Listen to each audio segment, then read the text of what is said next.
ஒரு நபர் பொய் பேசலாம், ஆனால் பொய்யையே தன்னுடைய வாழ்க்கையாக வாழக்கூடாது, நடத்தக்கூடாது. இந்த நாட்டு பிரைம் மினிஸ்டர் ஸ்ரீ நரேந்திர தாமோதர் தாஸ் மோடி அவர்களுடைய அந்த பொய்யான வாழ்க்கை, அதற்கான கதைகளை நீங்க கேட்டிருப்பீர்கள். நான் ஏழை தாயின் ஏழை மகன், எனக்கு திருமணமே ஆகவில்லை, நான் பள்ளிக்கூடத்தை தாண்டி காலேஜ்க்கெல்லாம் போனதே கிடையாது, நான் காவுங்கா நான் காணிதுங்க, நானும் திருட மாட்டேன், யாரையுமே திருட விட மாட்டேன், எனக்கு குடும்பமே கிடையாது, குடும்பத்தெல்லாம் நான் தியாகம் செய்து வந்து விட்டேன், எனக்கு குடும்பத்திற்கும் எனக்கும் எந்த விதமான சம்மதமும் கிடையாது, கனெக்ஷனும் கிடையாது. இது போன்ற ஏராளமான செய்திகளை நீங்கள் கேட்டிருப்பீர்கள். மனைவி பற்றி கேட்டால் எந்த விதமான பதிலும் வராது, சர்டிஃபிகேட்டை பற்றி கேட்டால் பதில் வராது, குடும்பத்தை பற்றி கேட்டால் நான் சந்நியாசமாகிவிட்டேன், எனக்கு குடும்பத்திற்கும் எனக்கும். ஆனால் இன்னைக்கு நான் உங்களுக்கு முன்பு எடுத்து வைக்கக்கூடிய இந்த கதையை நீங்கள் கேட்டீர்கள்னா உங்களுக்கு புரிய வரும் எந்த அளவில் நரேந்திர தாமோதர் மோடி இந்த நாட்டை மட்டும் ஏமாற்றவில்லை, உலகத்தை ஏமாற்றிக் கொண்டிருக்கிறார். சாய்வாலா சாய்வாலா சாய்வாலா என்று எந்த நரேந்திர மோடி தன்னை பிரச்சாரம் செய்து கொண்டாரோ, அந்த சாய்வாலா என்கிற அந்த கதையும் போலியான கதை என்று தெரிந்துவிட்டது. ஒரு ப்ரொபகேண்டா மட்டும்தான். Narendra Modi never sold tea, he never had a tea stall. But what am I going to show today? Narendra மோடியின் கடைசி தம்பியான பங்கஜ் மோடியை இன்னைக்கு நாம் எக்ஸ்போஸ் செய்ய போகிறோம். எந்த அளவில் பங்கஜ் மோடி ஒரு ரிட்டையர்ட் ஆபீசர், குஜராத் அரசாங்கத்தில் கிளாஸ் 3 ஆபீசராக இருந்த இந்த நபர், அவருக்கு ப்ரமோஷன் கிடைத்து கிளாஸ் 1 ஆபீசராக மாற்றி 2016ஆம் ஆண்டு அந்த நபர் ரிட்டையர் ஆனதுக்கு பின்பு இன்னைக்கு வரை இந்த நாட்டு அரசாங்கம் இந்த நபரை தூக்கி சுமந்து கொண்டு இருக்கிறது. 1 ரூபாய் 2 ரூபாய் கிடையாது, ஒரு நாளைக்கு 10,000 ரூபாய் நரேந்திர மோடியின் அரசாங்கம் அவருடைய தம்பியான பங்கஜ் மோடிக்கு கொடுத்து கொண்டிருக்கிறது. 10,000 ரூபாய் மட்டுமல்ல, டிஏ டிஏ கார் டிரைவர் அனைத்து விஷயமே பங்கஜ் மோடிக்கு கிடைக்கிறது.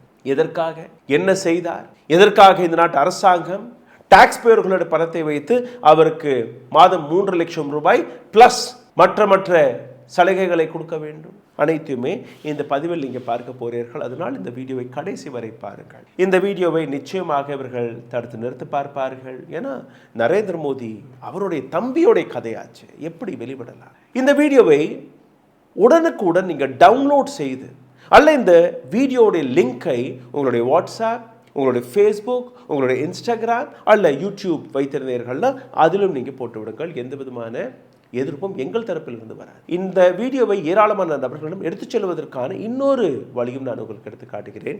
Like, share, subscribe. இந்த வீடியோவை பார்த்து கொண்டிருக்கும் போதே உங்களுடைய கேள்விகள், கருத்துக்கள் புரியவில்லையா, ஹாய் ஹலோ வணக்கம் ஏதோ ஒரு டெக்ஸ்டை எழுதிவிடுங்கள்.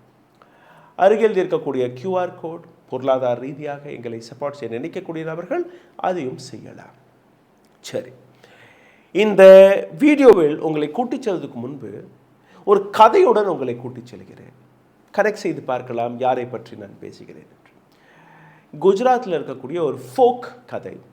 குஜராத்தில் ஒரு நபர் இருந்தாராம், பெயர் தலா தல்வாடி. தலா தல்வாடியோடைய வேலையே பொய் பேசுவது மட்டும்தான். பொய்யையே தன்னுடைய வாழ்க்கையாக வாழ்ந்து வந்திருக்கிறார் இந்த நபர். என்ன கூறியிருக்கிறார் என்றால், நான் திருடலாம் மாட்டேன், நான் எனக்கு தேவைப்பட்டால் நான் கேட்டு எடுத்துப்பேன். ஓகே, நான் திருட மாட்டேன், பட் கேட்டு எடுத்துப்பேன். இவர் என்ன பண்ணுவார்னா, விவசாய நிலங்களுக்கு போவாராம். எந்த நிலத்தில் விவசாயியே கிடையாது, தூரம் ஒரு 10 கிலோமீட்டர் வரை யாருமே இல்லாத ஒரு பொட்டக்காட்டில் போய் நின்றுக்கிட்டு, யாரோ இருக்கிறீங்களா, எனக்கு பசிக்குது, ஒரு 4-5 காய்கறிங்க இருந்து எடுத்துக்கவா. அவரே குரல் மாற்றி, உங்களுடைய நிலைமையா, எவ்வளோ வேணாலும் எடுத்துக்கோங்க, என்ன 4-5 மூட்டையாக கூட எடுத்துக்கோங்க. சரி ஐயா, நான் எடுத்துக்கிறேன். அவரே குரல் மாற்றி அப்போ அந்த விளைந்த பொருட்களை ஒரு மூட்டையில் கட்டி எடுத்துட்டு போயிடுவாராம். இதே வேலையை இந்த நபர் தொடர்ந்து செய்து கொண்டிருந்திருக்கிறார். அதே மாதிரி தான் இந்த நாட்டு அரசாங்கம். நான் காவுங்கா நான் காணிதுங்க, நானும் திருட மாட்டேன், யாரையும் திருட விட மாட்டேன், எனக்கு தேவைப்பட்டா நான் கேட்டு வாங்கிப்பேன். இவருக்கு தேவைப்பட்டிருக்கு, இவர் கேட்டு வாங்கியிருக்கிறார். பட் எப்படி, அதை நீங்க பாருங்கள். சர்தார் வல்லபாய் பட்டேல், இவருக்கு ஒரு பதவி கிடைத்தது, பிரசிடென்ட் ஆஃப் அஹமதாபாத் முனிசிபாலிட்டி. அவர் ஒரு ஸ்டேட்மெண்ட் எடுத்து வைக்கிறார். அதாவது 1 ரூபாய் நீங்கள் செலவு செய்தால் கூட ஒரு விஷயத்திற்கு நீங்கள் பணத்தை எடுத்துக்கினீங்கன்னா அந்த பணத்தில் எவ்வளோலாம் நம்ம செய்ய முடியும், எவ்வளோ குறைந்த விலைக்கு நம்ம செய்ய முடியும் என்கிற அந்த அனைத்து விஷயத்தையுமே பார்த்ததற்கு பின்பு சிந்தித்து நிதானித்து, என மக்களுடைய பணம், அதை நீங்கள் செலவு செய்யணும். இதே சர்தார் வல்லபாய் பட்டேல் தான் ஆர்எஸ்எஸ்ஐ பேன் செய்த நபரும். இந்த பிஜேபி அவரை கொண்டாடி வருகிறதோ அதே ஆர்எஸ்எஸ்ஐ பேன் செய்த நபர் சர்தார் வல்லபாய் பட்டேல். ஸோ பிரின்சிபல் கோடு போட்டு தன்னுடைய வாழ்க்கையை நடத்தி வந்த சர்தார் வல்லபாய் பட்டேல் அவர்களுடைய 150வது ஆனிவர்சரி, பிறந்தநாள் ஆனிவர்சரி. அப்போது ஒரு மிகப்பெரிய கொண்டாட்டத்தை, மிகப்பெரிய செலிப்ரேஷனுக்காக பிஜேபி தயாரானது. ஏன்னா மகாத்மா காந்தியை அவர்கள் ஏற்றுக்கொள்ள மாட்டார்கள், காங்கிரஸுடைய மற்ற எந்த தலைவருமே ஏற்றுக்கொள்ள மாட்டார்கள். They have accepted Sardar Vallabhbhai Patel. அதை வைத்து ஏராளமான பொய்களை இவர்கள் கதைகளை கட்டி வருகிறார்கள். அப்போது நரேந்திர மோடி அவர்கள் ஏக்தா பரேட், குஜராத்தில் ஏக்தா பரேட் என்கிற பேரில் ஒரு மிகப்பெரிய செலிப்ரேஷனுக்கான பிளானிங்கை போட்டிருக்கிறார்கள். ஹோம் டிபார்ட்மெண்ட் இதற்கான ஒரு சர்க்குலரை இஷ்யூ செய்கிறது 31ஆம் தேதி அக்டோபர் மாதம் 2025ஆம் ஆண்டு. இந்த ஏக்தா பரேட்டில் டேபுலோஸ், அந்த அலங்கார வாகனங்களை தயார் செய்வதற்கான ஒரு டெண்டர். சரி, இந்த அலங்கார வாகனங்கள் அதை தயார் செய்வதற்காக 5 நபர்களை இவர்களே தேர்வு செய்து அந்த டெண்டரை வெளியிட்டிருக்கிறார்கள்.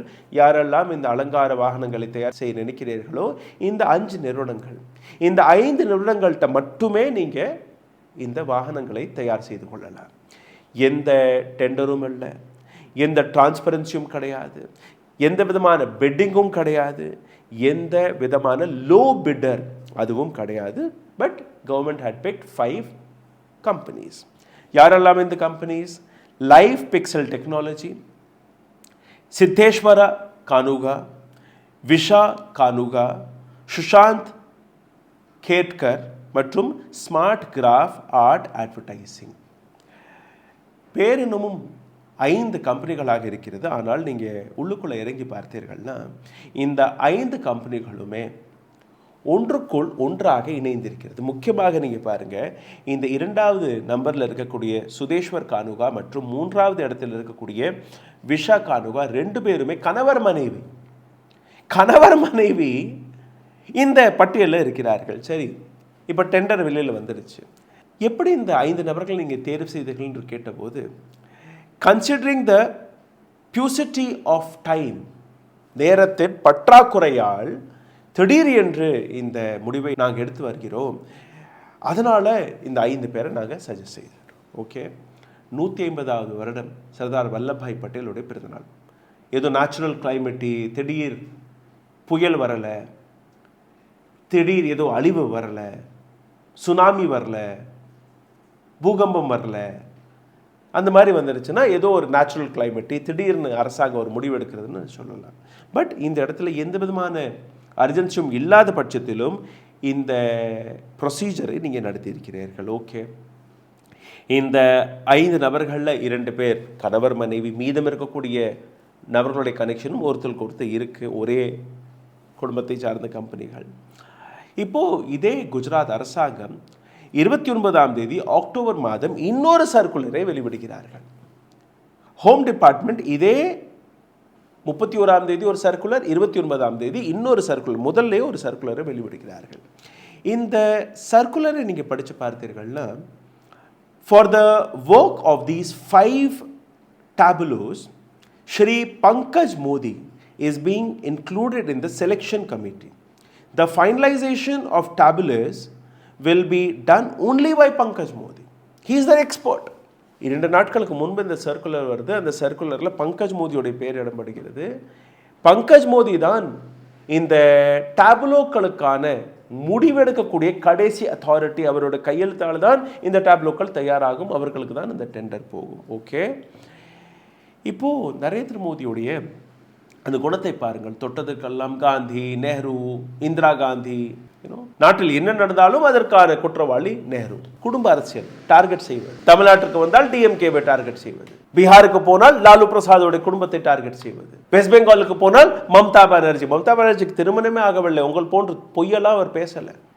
மம்தா பானர்ஜிக்கு உண்மையிலே திருமணம் ஆகலை.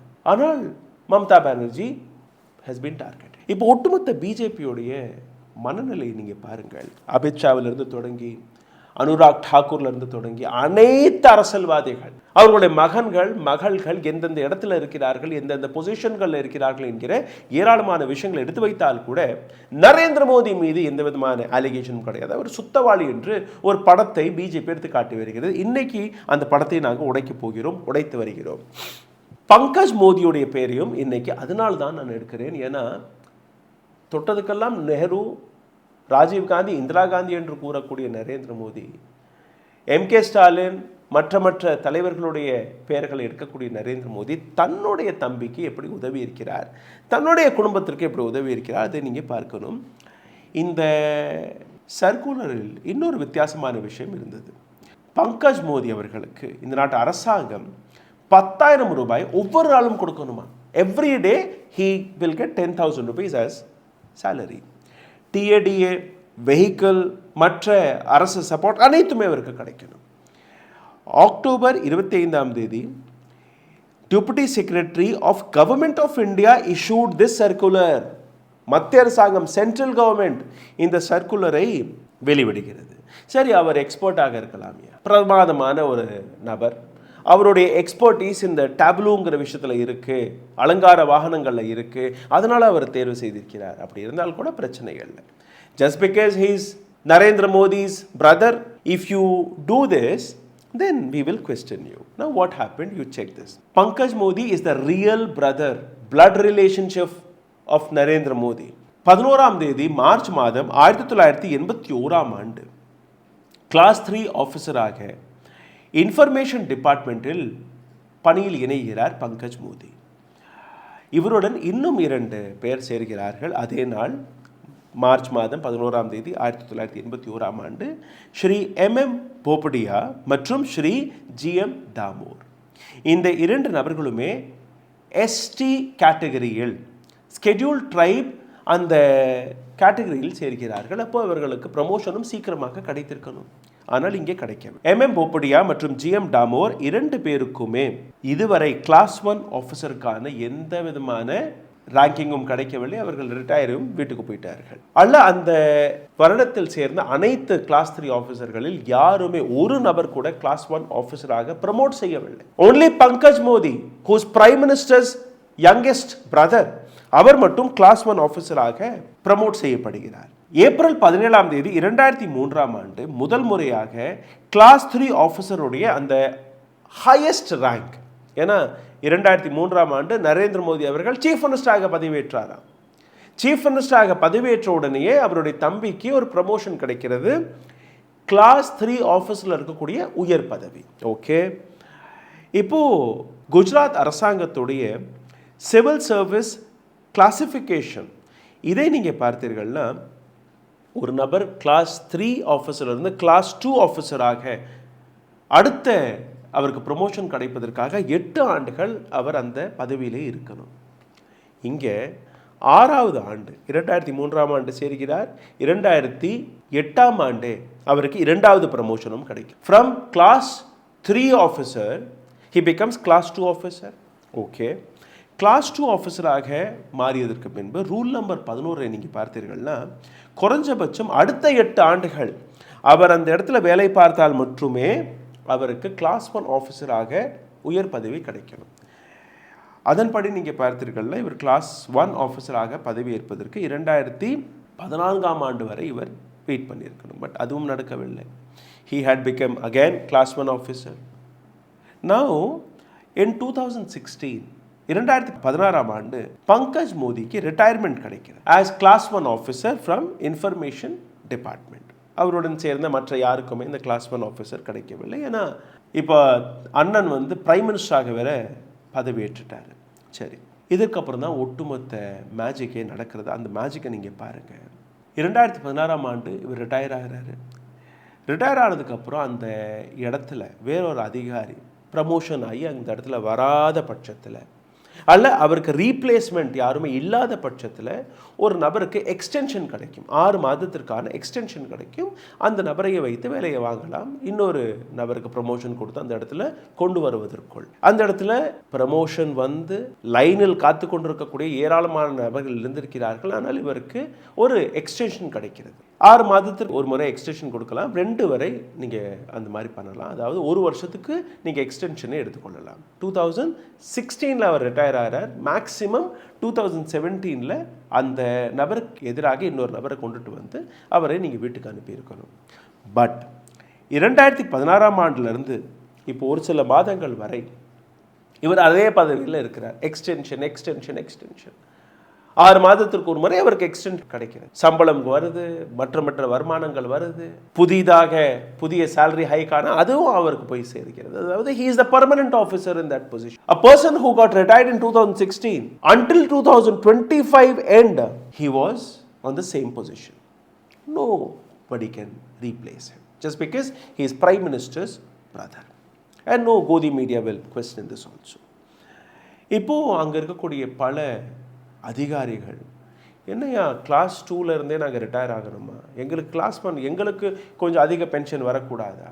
அப்போது ஒரு சில அதிகாரிகள் மிரட்டி இருக்கிறார்கள், அப்படி இந்த நபரை நீங்கள் நீக்கலைன்னா நாங்கள் ஹைகோர்ட் வர போவோம். அப்போது பிரைம் மினிஸ்டர் மோடியோடைய பேர் அடிபடும். அந்த பயத்தில் இவர் தானாகவே ரிட்டையர்மெண்ட் அந்த இடத்த காலி செய்கிறார். இன்னொரு நபர் அங்கே வர்றார். அந்த வேலை இவர் கையிலிருந்து போகுது. Again prime minister Modi's brother, அவருக்கு எப்படி நீங்கள் ரிட்டையர்மெண்ட் சம்பளம் தனியாக வருது, பென்ஷன் வருது, இந்த புதிய ஃபுல் பேமெண்ட் அதுவும் தனியாக வருது, இப்போ எக்ஸ்ட்ரா பணம். அதுக்கு இந்த நாட்டு அரசாங்கம் செய்த இன்னொரு யுக்தி தான் government of India considers him as expert on tableau. இந்த அலங்கார வாகனங்களை சரிபார்ப்பதற்கான ஒரு எக்ஸ்பர்ட்டாக இவரை தேர்வு செய்து இவருக்கு 10,000 ரூபாய் ஒரு நாளைக்கு சம்பளம், மாதத்திற்கு 3 லட்சம் ரூபாய் ப்ளஸ் டிஏடிஏ ப்ளஸ் டிரைவர் மற்ற விஷயங்கள். ஒரு எம்பியோடைய சேலரி கூட இவ்வளோ கிடையாது, எம்எல்ஏடைய சேலரி கூட இவ்வளோ கிடையாது, இன்னும் சொல்ல போனால் பிரைம் மினிஸ்டருடைய சேலரி கூட இவ்வளோ கிடையாது. அவருடைய தம்பிக்கு 3 லட்சம் ரூபாய் சேலரி ப்ளஸ் டிஏடிஏ மற்ற அலவுன்சஸ் எல்லாமே அவருக்கு. ஒரு டேப்லூவை சரிபார்ப்பதற்கான ஒரு நபர், டிசைன் எக்ஸ்பர்ட்ஸ் இருப்பார்கள், டேப்லோ எக்ஸ்பர்ட்ஸ் இருப்பார்கள், மற்ற நபர்கள் இருப்பார்கள்.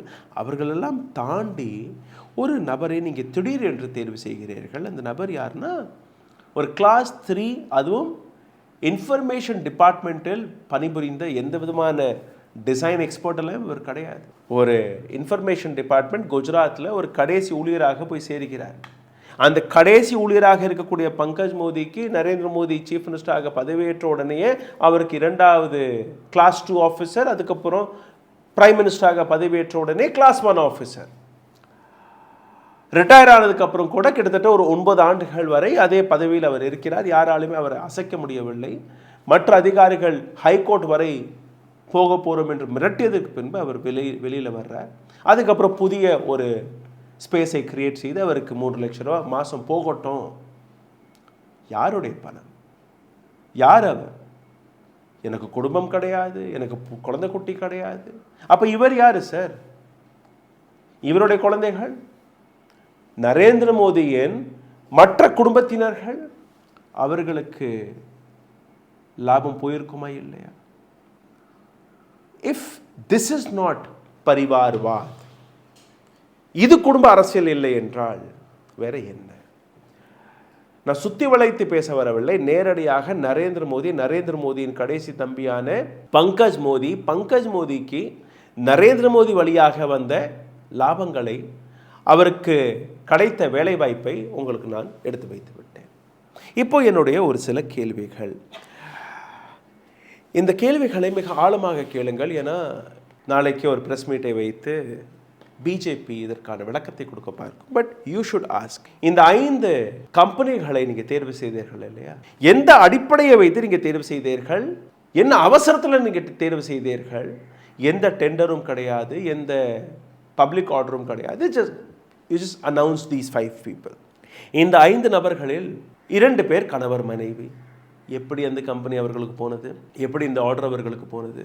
கேட்டால் நேரத்தின் பற்றாக்குறை, அதனால் நாங்கள் இந்த முடிவை எடுத்தோம்.